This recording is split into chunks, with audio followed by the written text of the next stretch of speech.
스테이블 코인이랑 이제 지역 카페라던가 이런 쪽인데 이거에 대한 의지가 정말 강하다는 게 느껴집니다. 그래서 이제 국내 태양광이라던가 이제 걔네들은 괜찮을 것 같고 풍력도 잘 보시면 좋을 것 같고 그 다음에 원전은 이제 해외 수출 위주로 가겠죠.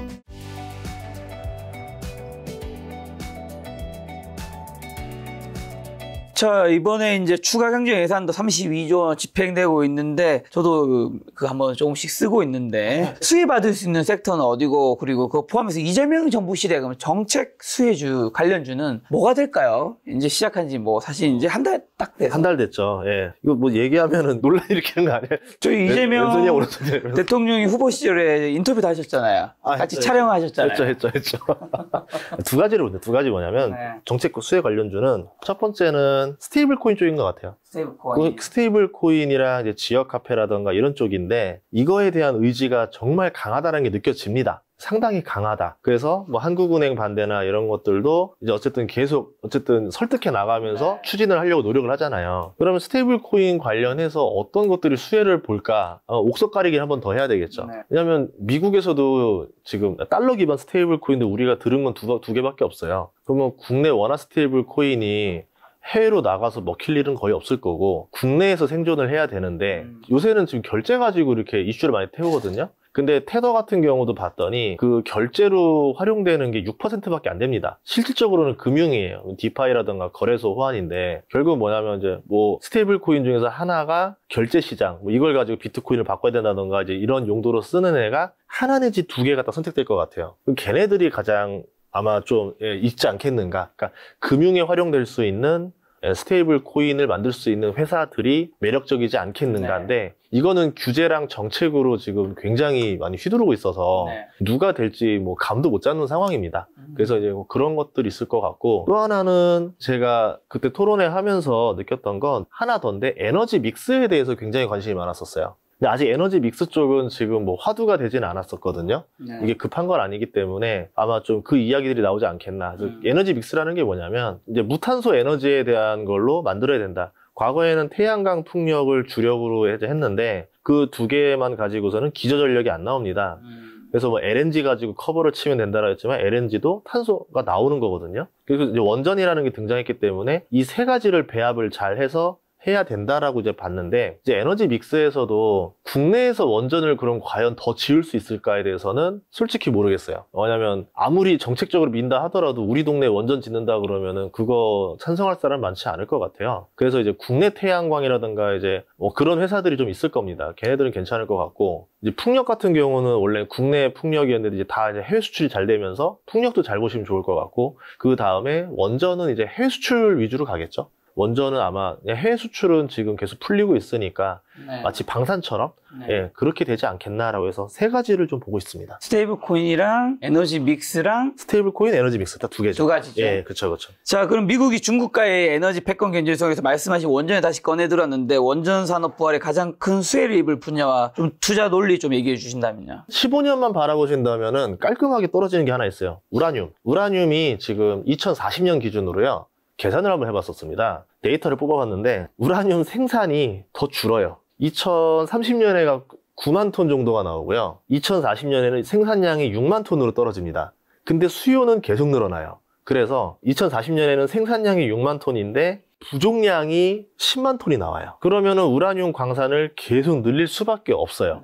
그리고 우라늄 가격이 올라갈 수밖에 없어요. 리튬이라는 게 한때 가격이 막 안 오르다가 어느 날 갑자기 전기차 수요가 폭발할 것 같다 보이면서 리튬 가격이 10배씩 올라갔었잖아요. 그런 것처럼 우라늄 회사들을 잘 볼 필요가 있지 않을까. 물론 우라늄 회사 주가가 한 50%가량 올랐습니다. 근데 좀 떨어질 때도 올 거예요. 에너지라는 거는 계속 돌고 돌아요. 어떤 때는 이제 석유 에너지들이 주가가 출렁일 때가 있고 어떤 때는 태양광, 어떤 때는 풍력, 어떤 때는 원전 이렇게 돌아가면서 유행을 끄는데 제가 봤을 때는 그냥 2040년쯤 되면 전기가 모자르는 세상이 올 거예요. 그래서 그냥 그 네 가지 어떤 에너지원이든 간에 다 쇼티지가 날 거예요. 부족할 거예요. 그러니까는 뭐 너무 막 어떤 게 될 거야 선택 말고 지금 올해는 태양광이 싸면 올해는 태양광 사고 내년에 풍력이 싸면 풍력 사고 원전이 싸면 원전 사고 하면서 계속 모아나가는 전략으로 하면 될 것 같다라고 보고 있습니다. 신재생 관련된 주를 모아가자. 네, 전기에 대해서 말씀드릴게요. 잘 생각해 보시면요. 석유의 전기화가 계속 벌어지고 있습니다. 자동차도 석유 기반이었던 자동차를 전기로 돌리라고 하죠. 발전 에너지도 태우는 에너지, 그러니까 뭐 기름 보일러 이런 것들도 다 이제 전기로 다 바꾸라고 이제 하죠. 나중에 지금 도시가스 이런 거 쓰고 있지만 그것도 결국에는 다 없어져야 되고 전기로 다 발전을 다 시켜야 됩니다. 그게 이제 대표적으로 수소나 이런 것들이 가겠죠. 그러면 이미 벌써 석유의 전기화도 하고 있는 상태에서 또 뭐가 있냐면 세계 인구가 80억 명 돌파한 게 코로나 중에서 21년인가 때 돌파했었어요. 근데 또 얼마 안 있으면 90억 명을 또 돌파해요. 사람 수가 늘어날 때마다 1인당 쓰는 전기 사용량이 계속 늘어나는 거죠. 네. 그런 상태에서 1인당 전기 제품 사용량이 어디랑 또 비례하냐면 GDP랑 더 비례해요. 1인당 GDP가 올라갈수록 전기를 점점 많이 사용해요. 그럼 GDP가 가장 많이 증가하는 국가들이 어디 있느냐? 아시아입니다. 아시아 인구가 이제 50억 명 정도 되고 특히 이제 빠르게 늘어나는 동남아시아만 쳐도 한 30억 명 뭐 이렇게 나오는데 그러면 거기에서 경제 성장률을 보면은 신흥국들이니까 7%, 8%씩 성장해요. 그럼 이 나라 사람들은 지금 출산율을 보면은 어마어마합니다. 뭐 3명, 3, 4, 5 막 이렇단 말이에요. 선진국이 아니니까. 네, 그럼 자녀는 엄청 낳는데 거기에 1인당 GDP는 또 빠르게 늘어나요. 그럼 동남아시아는 앞으로 전기를 그런 나라들한테 석탄 에너지 쓰지 마라, 친환경 에너지로 만들어라고 하면은 그 발전 단가가 감당을 못 하겠죠. 네. 그래서 이제 과거와 다르게 동남아에 공장을 지을 수 없는 시대가 올 거예요. 임금은 싼데 전기료가 너무 비싸서 여기서는 생산해서 안 나올 수 있는 거죠. 근데 미국 같은 데나 이런 데면은 인건비는 비싼데 전기료가 점점 저렴해질 겁니다. 황무지에다가 태양광 밭이나 이런 걸 만들기 때문에. 그러면 미국에서 이제 로봇이라던가 자동화를 시켜서 생산을 하는 거랑 동남아시아에서 생산하는 거랑 생산 비용이나 뭐 관세를 계산하면 미국이 훨씬 더 유리해지겠죠. 네. 그러면 이제 앞으로 미국에서 아시아로 갔던 제조업이 미국으로 계속 들어가고 그럼 미국에서는 사람 대신에 전기를 활용한 형식으로 생산을 하게 되면서 전기 수요가 더 폭발적으로 늘어나죠. 그러면 뭐 원전부터 시작해서 태양광, 풍력, 전기가 계속 부족해지는 상황이 나오지 않겠는가? 이렇게 보고 있습니다. 그래서 어떻게 비교하시면 되냐면 제가 어릴 때 4인 가족의 통신료가 10,000원에 끝났거든요. 네. 유선전화 하나만 있으면 되니까요. 통신료 요즘엔 뭐 4인 가족 하면 30만 원 나갈 거예요. 못해도. 다 휴대폰이 있으니까. 네, 인터넷도 써야 되고 못 써야 되면서. 네. 근데 4인 가족이 10,000원에서 30만 원을 쓰게 되니까 30배의 부담을 하고 있는데 전혀 모르고 있는 거죠. 이 공공요금에 대해서. 그럼 전기료가 만약에 지금 1인당 한 집당 한 5만 원 정도 쓴다 보면은 이게 이제 앞으로 한 집당 한 30만 원씩 가정용 전기료가 나간다 한들 과연 그거를 안 쓸 수 있는가? 그러면 이제 앞으로 기업들은 그 이상을 쓰게 되는데 그 전기료가 늘어나는 만큼 인건비를 줄여서 커버를 치겠죠. 그럼 앞으로 이제 동남아시아나 이런 데들은 제조업까지 빠져나가니까 더 이제 국가 간의 빈익빈 부익부가 훨씬 더 심해지지 않을까? 이렇게 보고 있습니다. 자, 그러면 풍력, 원자력, 태양광. 예. 그럼 관련해서 어떤 대장주들이 있죠? 어떤 회사가 조금 더, 뭐 다 괜찮은 건 아닐 테니까. 태양광은, 그러니까 뭐, 실질적으로 아마 이번에 에너지 믹스로 가장 많이 오를 거는 수출 비중이 없는 국내 태양광 회사들이 있을 거예요. 네. 걔네들이 가장 많이 오를 것 같은데, 시총이 너무 작고 테마주 성격이라 좀 그런 것 같고, 미국 태양광을 보고 있습니다. 미국 태양광 중에서도 뭘 보고 있냐면은 발전 사업자. 태양광 밸류 체인을 보시면 중국이 90% 이상 장악을 했어요. 네. 그 과정에서 어떤 일이 벌어졌냐면 제품 가격이 엄청나게 떨어졌습니다. 2007년에 폴리실리콘 했을 때만 해도 킬로그램당 150달러였는데 지금 폴리실리콘이 4.7달러예요. 그런 식으로 원가가 어마어마하게 감축이 됐죠. 그럼 예전에는 태양광 발전소가 그 비싼 재료를 사서 만드니까 당연히 마진이 안 났는데 이제는 미국에서 태양광 발전소를 지으면 LNG보다 싸요. 원자력보다 싸요. 그래서 그대로 내버려 두면은 난리가 나는 거예요. 가만히 내버려 두면 태양광 풍력만 짓겠구나, 미국 내에서. 그래서 미국이 깜짝 놀란 겁니다. 이거 안 되겠구나. 이렇게 되면은 태양광 밸류 체인은 중국이 장악했고 풍력 밸류 체인은 유럽이랑 중국이 장악했으니까 그렇게 되면 이제 앞으로 미국의 에너지 목줄을 중국이 다 쥐게 생겼구나. 그래서 원전을 400개 지겠다고 이렇게 발표를 한 거죠. 뭐 그렇다 한들 태양광 수요를 없애기는 어려운 게 미국에서 가장 저렴하게 전기를 만들어내는데 네. 기업들이 자율적으로 설치하라고 그러면 당연히 태양광 설치할 겁니다. 그럼 태양광 재료를 사서 설치를 해가지고 미국의 기업들이나 이제 가정에다 판매하는 회사들이 돈을 벌지 않겠는가. 얘네들이 보통 10년 계약씩 맺거든요. 그럼 이번에 맞은 10년 계약은 가격이 이 정도인데 다음번 10년 뒤에 재계약할 때는 그 전기료가 아니겠죠. 훨씬 올라간 가격으로 하니까 여기서 마진이 크게 늘어나지 않겠는가. 그래서 미국의 좀 태양광 발전 사업자들, 대표적으로 퍼스트 솔라 같은 애들은 이제 모듈을 하니까 하는데 얘네들도 그 기업용 대상으로 유틸리티, 태양광 발전소 지어서 팔거든요. 네. 얘네들도 괜찮고, 캐나디안 솔라. 뭐 잘 모르시는 주식 중에 하나인데, 얘네들이 가지고 있는 알짜 회사 중에 하나가 태양광 발전 사업이 있어요. 근데 걔가 회계장부를 열어봤더니 생각보다 제 가치를 못 받고 있어요. 그래서 저는 태양광 발전소가 너무 좋은데 회계상 평가액이 너무 적게 나온 상태니까 저한테는 저평가라 본 거죠. 얘네들도 모듈을 하는데 모듈이랑 발전 사업자입니다. 이런 회사들을 좀 보시면 재밌지 않을까 싶어요. 자, 풍력은요? 풍력은 워낙 뭐 회사들이 여러 개가 있어서 매력이 잘 모르겠습니다. 뭐 다 해봤자 외국 회사들이 대부분이니까. 네. 그럼 국내 회사라 해봤자 유니슨 정도밖에 없죠. 터빈. 뭐 두산 에너빌리티도 하는데 워낙 사업이 여러 개가 있고, 유니슨은 정말 풍력의 모든 거를 몰빵한 회사예요. 터빈 쪽에. 그럼 국내에서도 이제 에너지 믹스가 나오면은 풍력 관련된 것들의 발주를 낼 건데, 네. 국내에 대한 또 발주를 넣어줄 수밖에 없지 않겠는가라고 보고 있지만, 주식이라는 게 뭐 소형주들은 워낙 뭐 기다려서 어느 날 걸리는 거라, 이거는 기업 재문도 되게 안 좋아요. 그래서 좀 주의하면서 보셔야 돼요. 자, 그럼 원자력은요? 두산 에너빌리티가 제일 좋긴 한데 제가 제일 안 좋아하는 거는 상승 각도가 최근 가장 가파랐던 거. 엄청 급등했죠. 네, 그러니까 예전에 샀던 분들, 두산 에너빌리티 2만 원에 샀던 분들이야 상관이 없죠. 보유자니까. 네, 여기서 떨어져봤자 얼마나 떨어지겠나 이렇게 가는데, 지금 6만 뭐 5천 원대에 사시는 분들은 여기서 5천 원만 떨어져도 8% 손실이에요. 그러니까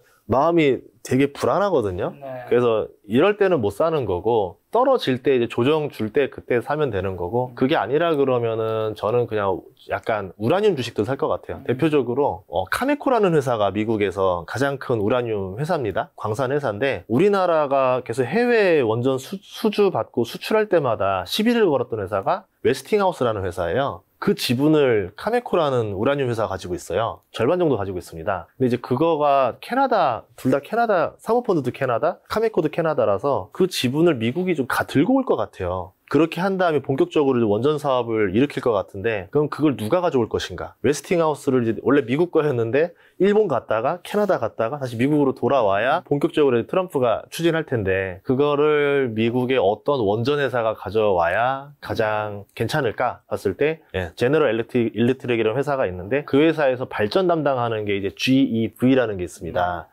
그 번호바. 얘네 주가가 4배 올랐거든요.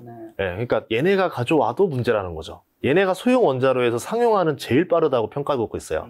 오히려 SMR보다. 그래서 그런 점에서 매력이 있는데, 그거를 또 GV에서 원전 사업부만 담당하는 회사가 GE 번호바 히타치라 불러요. 왜 히타치가 붙어 있냐? 그 회사 지분의 40%를 히타치가 들고 있어요. 그럼 히타치는 어떤 회사냐? 일본 회사입니다. 이런 식으로 보면 히타치는 그 뭐 하는 회사입니까?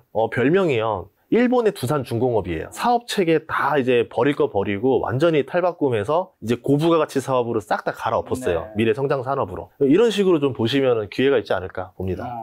그럼 풍력과 원자력과 태양광 중에서는 원자력을 가장 좋게 보시나요? 주가가 많이 올랐잖아요. 주가가 지금 태양광이 좀 저렴해요. 네. 사람들 관심이 좀 빠졌기 때문에. 네. 만약에 올해 매수한다면 태양광을 매수하겠죠. 자, 방금 말씀하신 그럼 두산 엘리베이터 주가는 현재 고평가 구간인가요? 상승 여력이 더 남았다고 보세요. 이게 호재에 따라 달라지는데, 네. 여기서 호재가 또 나와야 돼요. 그러니까 그렇죠. 이거는 심리적으로 생각하셔야 됩니다. 이게 펀더멘털로 생각하거나 차트로 생각하시면 안 되고 심리를 봐야 돼요. 조선주 쪽은 제가 워낙 뭐 많이 오래 했으니까 네. 말씀드리자면 3번 올랐어요. 아이유의 3단 고음처럼.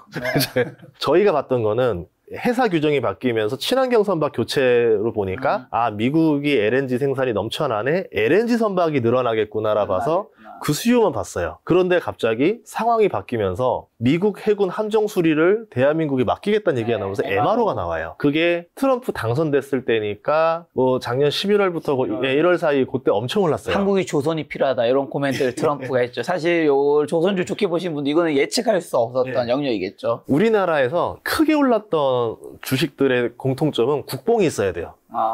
국뽕을 그대로 썼습니다. 그래서 2단 고음이 됐어요. 근데 거기에서 3단 고음이 뭐였냐면 그냥 미국 군함을 한국이 만들어라. 그냥 미국의 조선소 짓고 여기서 해라라고 했는데, 관세협정의 키플레이어로 조선이 등장할 것이다. 실제로 그게 정말 등장을 합니다. 그리고 진짜 이번에 관세협상에서 주요 키포워드가 됐어요. 거기다가 우리나라가 3,500억인가를 미국에 이제 투자를 해주기로 했는데, 그 중에 1,500억, 200조 원이 미국 조선 투자에 들어갑니다. 그럼 이게 어떠냐? 우리나라가 조선소를 인수하고 확장하고 도크 짓고 뭐 공장 짓고 하는데 그 돈을 투자해 준다라는 거예요. 그러면 돈에 투자까지 들어갔으니까 안 지을 수가 없겠죠. 그럼 투자받은 돈으로 미국에서 군함을 찍어낼 건데 공식을 보자면 아무리 조선소를 짓는다 한들 인력이 없어요. 그럼 미국 사람들 데려와서 기술 가르쳐줘서 세워라 내워라 될 수가 없습니다. 그렇죠. 한국의 인력을 데려가는 방법밖에 없는데 맞아요. 그것도 한계가 있어요. 그러면 어떻게 할 거냐? 한국에서 반조립을 해요. 그 상태로 미국으로 보내서 거기서 완조립을 해요. 그렇게 한 다음에 미군 함포를 설치할 겁니다. 아니면 뭐 상선 같은 경우는 그냥 그대로 조립만 하면 끝나고. 그럼 결국은 국내에 있는 물량이 늘어나겠죠. 근데 이제 이것도 감당이 안 된다 그러면은 이제는 미국에 좀 짓고 뭐 이런 식으로 하겠지만 초기에는 그렇게 돌아갈 거기 때문에 가성비가 굉장히 있게 돌아가지 않겠는가 이렇게 보고 있습니다. 그래서 조선주는 3단 고음이 완성된 건데 요걸 가지고 다시 근데 문제는 거기서 호재가 또 나와야 되잖아요. 4단 고음, 5단 고음 가려면 더 나와야 되는데 뭐가 있어야 될까? 뭐가 있어야 될까? 유럽 군함까지 수주를 해야 되나? 이제 그게 안 나올 때까지는 기대감으로 먼저 오른 상태에서 안 나오는 거죠. 그럼 조금은 실망할 수 있겠죠. 단기적으로 조정이 나올 수 있겠죠. 그럼 말씀하신 조선부터 좀 마무리 지으면 MRO 사업과 군함 건조에 대한 기대감 조선주가 급등했는데 현재 가치, 미래 가치를 그러면 충분히 반영했는지 아니면 추가 상승 여력이 더 남아 있는지. 근데 방금 전에 유럽 얘기하시는 거 보니까 이제는 충분히 올라올 만큼 좀 많이 올라왔다. 상승 여력이 재료가 나오지 않는 이상은 쉽지 않다라는 의미로 받아들여야 되나요? 단기적으로는 좀 과열 구간은 아닌가 봅니다. 그러니까 이제 그런 조정을 좀 주고 주가가 좀 내려왔을 때 어쨌든 장기적으로 보면은 또 선택지가 없어요. 결국 실적 따라 쭉쭉 갈 건데 지금은 실적의 상승 속도 대비 주가 상승 속도가 더 가팔았어요. 그럼 결국 키 맞추기 한번 하러 오거든요. 그럼 그때 사면은 된다라고 보는 거죠. 원전도 마찬가지예요. 지금은 미래 전망이 밝아졌기 때문에 주가가 올랐는데 실적은 되게 한 박자 늦게 옵니다. 수주 가지고 올라오는데 수주가 좀 실망할 때쯤 한번 또 나오고 실망할 때 한번 또 나오고 계속 나와주면서 주가를 계속 끌어올려줘야 되는데 한동안 또 수주 소식이 없으면 실망 매물로도 주가가 떨어질 수밖에 없겠죠. 체코 다음으로 원전 수주가 가능한 국가는 좀 어디가 나올 수 있을까요? 다 이게 엠바고여가지고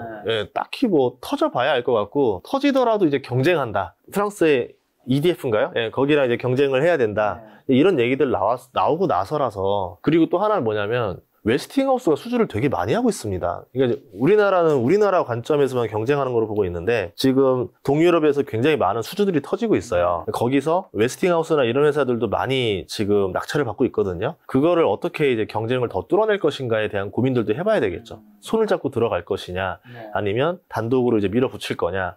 그 경쟁을 뚫어내려면 또 어떻게 해야 될 것이냐. 지금 트럼프가 계속 지금 압박을 하잖아요. 관세로. 뭐 해줄 거냐고 계속 압박을 하는 상태에서 우리나라한테 줄 거 돌려가지고 미국으로 주면 자기네들 관세를 깎을 수 있는 상태에서 한국에 지금 수주를 뭐 챙겨줄 만한 것들이 당장은 조금 어렵지 않겠는가 보는 것들도 있습니다.